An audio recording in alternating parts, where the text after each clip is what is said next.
Jim, what brought you to the creation of the Knife Coach? I wanted to have something on a public level that kind of put the best foot forward in the knife community. Something that wasn't just, I guess you call it murder and mayhem. You know, respect for life. Some of the things that people don't see when they look and they say, well, you do a martial art that has knives and swords, that must be pretty ruthless. Yes and no.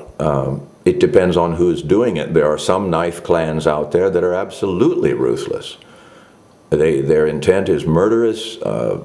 They have very little respect for life, and they're proud of it. They advertise it. People who gravitate that way share similar views. I've never shared that view. And I know the people who trained me also do not share that view.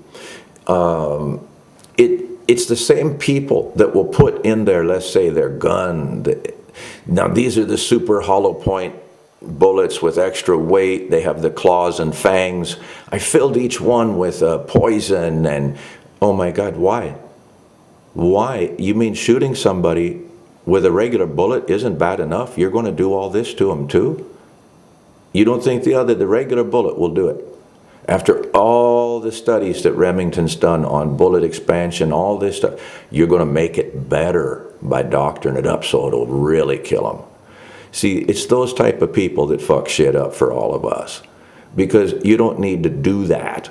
All you need to do is understand anything slamming into the human body that weighs, 300 grains and is moving at the speed of sound is going to do some damage, with or without your little additions. So this is what I'm talking about in certain things, is that I look at the knife community and I shiver sometimes by what I see. And I'm not saying that these people wouldn't be able to fight like devils, but what they espouse is really kind of crazy sometimes. And so I wanted something that showed a skillful side of the knife world, a thoughtful side. And I've tried to do that in all my DVDs, meaning, explain that this is lethal force. You need to have certain things present before, imminent jeopardy, opportunity, ability. If these things aren't present, you're going to jail, buddy. So you won't have a defense in court.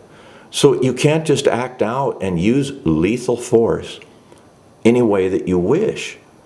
And many people don't see that part of reality. They just see the art and how it's taught. So the Knife Coach was kind of meant to be something in a traditional line that everybody could access. They didn't have to buy. It's on YouTube. And it would give them some insights on a more positive path of using the blade, of understanding these arts that employ swords, blades, weapons, sticks, and show that, yes, we do have the compassion, we do have the training. Just as a good handgun school teaches people when and how to use that firearm, discretionary judgment, all that stuff. And we do the same thing, where other schools maybe not so much. And that's the problem, is because now we have highly trained people that have no moral or ethical compass to guide them, other than a sharp knife and a bad day, some anger. This is how people get into trouble. So we need that moral compass. We need that guidance, that philosophical map that is given by a good art, a good teacher.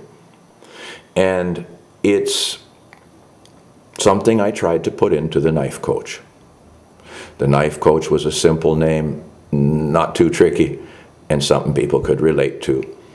Here in the Western world, Western countries, coaches are more understood than a sifu or a sensei or some other title, And the term master rankles a lot of Western minds. They don't like it. They see a cult or something like this, like some master. They say, he's not my master. Well, We don't mean it like that. But a coach is kind of inoffensive. So I chose coach instead of another title. And because it's harmless. It's just what it says it is. I'm going to try to help you. This isn't about me. I'm the coach. This is about you. So if you come to the coach, first of all, don't try to kill the coach. He's the coach. He's not a competitor, an enemy. He's there to help you. By beating up the coach solves nothing. How many football players beat up Vince Lombardi? Well, I don't recall any. But in martial arts, there's still that mentality that goes, if I can kill the coach, if you kill the coach, you just screwed yourself. So the coach is there for you, to help you, the one on the path, the one who is seeking. The coach has the experience, the knowledge, etc., to share with you, to enhance your life, your path, your career. And so you have to see that that's why I chose the knife coach, the term, because I see it as less unctuous to the ego of others. And it puts me in my proper role of just a conveyor of knowledge, not a target, you know. So the knife coach turned out pretty good. I suppose one of these days I should do more. I've just kind of let that gestate on its own and see where it's going. And I'm always open to any suggestions. Somebody has something, they'd say, hey, Jimbo, put out something on the knife coach about this or that. I would certainly try to. And continue that lineage. Or at this point, just call it mission accomplished, project done, and move the hell on to whatever else I'm doing. And that is possible as well. But anyway, that's some insight about the old knife coach. I hope it kind of clarifies things. Have a good rest of your day. I'm Jim Keating.